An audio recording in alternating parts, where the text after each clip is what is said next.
Today, I'm gonna be trying to balance all of Deadrails' most horrible classes. Here we go. Well, what better class to balance first than the musician? Not gonna lie, the musician is very underwhelming. And that makes sense since it's one of the cheapest classes, but it is actually a direct downgrade. You heal players that are nearby using your banjo, but the healing is very little and you have to spam it. This leads to you just standing around with your banjo out and being vulnerable to any kind of attack. So to fix this, I made it so that you can right click when holding out the banjo to play sick banjo solo. This creates an area of effect healing to your teammates. And best of all, you can switch items and still provide healing, so you can still defend yourself. The solo would have a cooldown and it would only last for a little bit, and healing would still be bad, but this little change could buff the musician to be actually viable and would make people want to play as him. What's that you say? Isn't this exactly like the buff banner from Team Fortress 2? I don't know what you're talking about. My idea is completely original. Shut up. Oh, and how can we discuss musician without discussing doctor? The doctor may seem like a good class, but it really isn't. Spawning with bandages and snake oil really isn't that good when you have no combat capabilities. The best thing you can really do is just give your snake oils to like a combat class. Also, being able to revive teammates without bandages sounds viable, but it costs half your health. This downside really makes Doctor bad as hell. Like you can only revive one person at a time. And to fix this, I changed the health cost to one third of your health instead of half. I also made it so that you can instantly revive people without delay. This could be overpowered, but I feel like it really isn't. This makes Doctor more of a team player that can really clutch up at deadly scenarios. Ahem. The next class I'll be fixing is Cowboy. Now, Cowboy is pretty weak. All right. Honestly, spotting him with revolver and ammo is good, but the revolver is literally the worst gun in the game, and it definitely will not help you when looting the first town. And even if you do, after the first town, your upside becomes null as you get better weapons. The other upside is that you get a horse, but not really that useful because utilizing the horse is so damn inconvenient. So I changed it. So the cowboy now gets a permanent horse speed boost. This extra speed will definitely come into handy, especially to getting to locations faster, and it also gave him a universal reload boost to any gun. Cowboy is definitely a gunslinger, so why not make him the best at it? Alright, and now it's time for the High Roller. This was actually suggested by my Super Sigma cousin. Don't you think that this class is a bit too good? I mean, you get so much extra money, and your only downside is that you are more likely to be struck by lightning. But guess what? You can easily counter this by getting a lightning rod. So I made it so that lightning rods don't save you. Yeah, now you're really gambling with your life, bitch. And next of all, we got President. I feel if a class needs to die for it to be viable, then maybe it's a badly designed class. What do you think? So basically, I made the President spawn with two bodyguards right off the bat.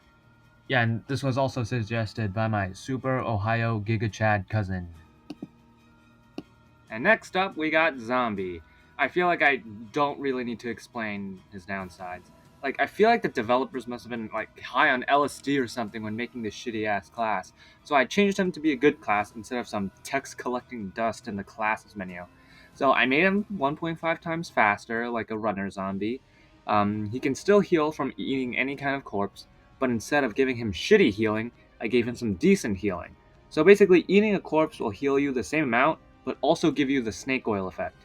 This definitely compensates for the zombie not being able to use snake oil or bandages. This makes the zombie an actual good class that people will like to use instead of being disappointed as fuck when the only changes they notice is their bonds number. And you thought that zombie was bad? Don't worry, the disappointment is still trucking because we got Priest. For such an expensive class, he definitely does not have as much benefit. You get 2 holy water and 2 crucifix, as well as being immune to lightning. I mean, the priest should have something else cool instead of just some mediocre weapons when starting out. So I started thinking, priest preaches about God and Jesus is known for casting out demons from people. So yeah, I made it so that when the priest kills something with holy water or crucifix, they turn into angels to fight for you. I I honestly don't know what I was thinking, but this could maybe work because we have a similar thing in the game, in like the ghost train. So, this shouldn't be that bad. I also gave the priest the ability to hold crucifixes in his inventory and throw them. My goal for that change is to make using them easier and more convenient.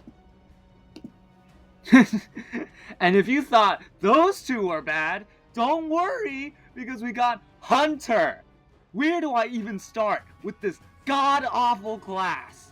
So basically, he gets the worst weapon in the game, some bear traps that barely defend your train, and he gets to take 75 bonds away from you. Why? This might seem horrible enough, but don't worry, it gets worse. All wolves that spawn in your game will now become werewolves. Why? This class is already so bad. Why nerf him harder? This class basically makes you a detriment to your own team. You bring werewolves. You get your team stuck in your own bear traps. You are basically an enemy to yourself. So then I made the big mistake of asking my Super Sigma Ohio cousin for an idea. He suggested that I make the hunter spawn with a bolt action rifle and 5 packs of ammo. After thinking about it a little bit, this could indeed be balanced, since using hunter basically makes your life hell, so you might as well get the best gun in the game to help you deal with the hundreds of werewolves coming your way.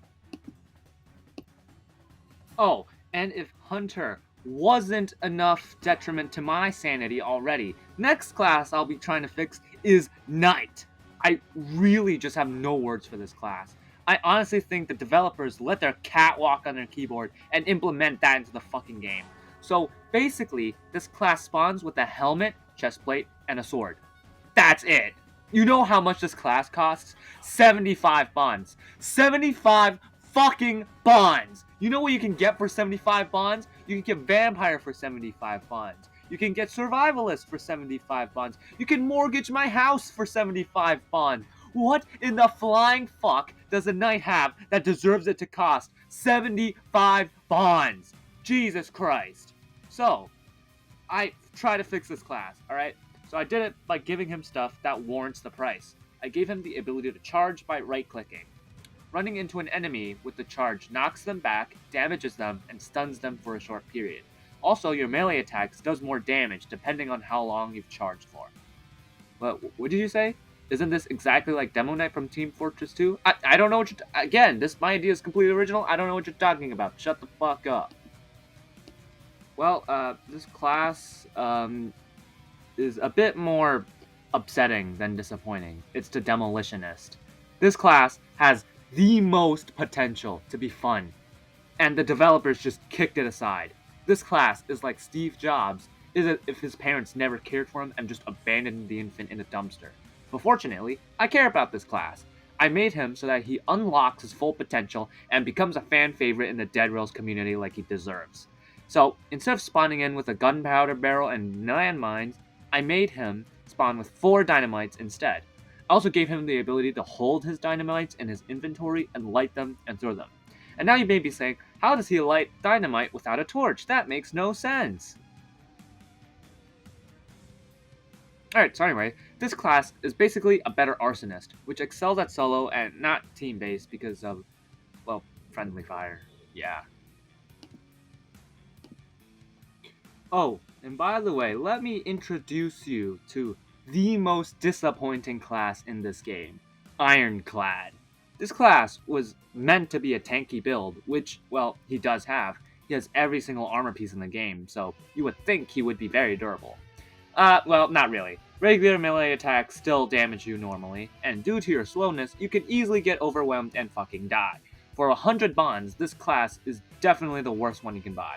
To buff him and still keep his class style as a tank, I tripled his health and gave him 2 times damage on all weapons. This might seem overpowered, but he still maintains his 10% speed nerf, and for 100 bonds, this should be worth it. And last but not least, we got Vampire. This suggestion was also made by my Super Ohio Sigma Skibbity Sigma Ohio Sigma cousin. Now, I was about to nerf this thing into the ground, but luckily, my cousin does have a slightly more balanced change. He said to make the vampire's healing based on how much damage it does and not how many times they fucking attack. This bitch basically is immortal in a zombie horde if they just spam click. Direct quote, by the way. And yeah, that seems pretty balanced to me. So, I'm just going to implement that. All right. And that's it. That's all the classes that are balanced. If you want to see another class balanced, then go fuck yourself because I'm not doing that. Bye.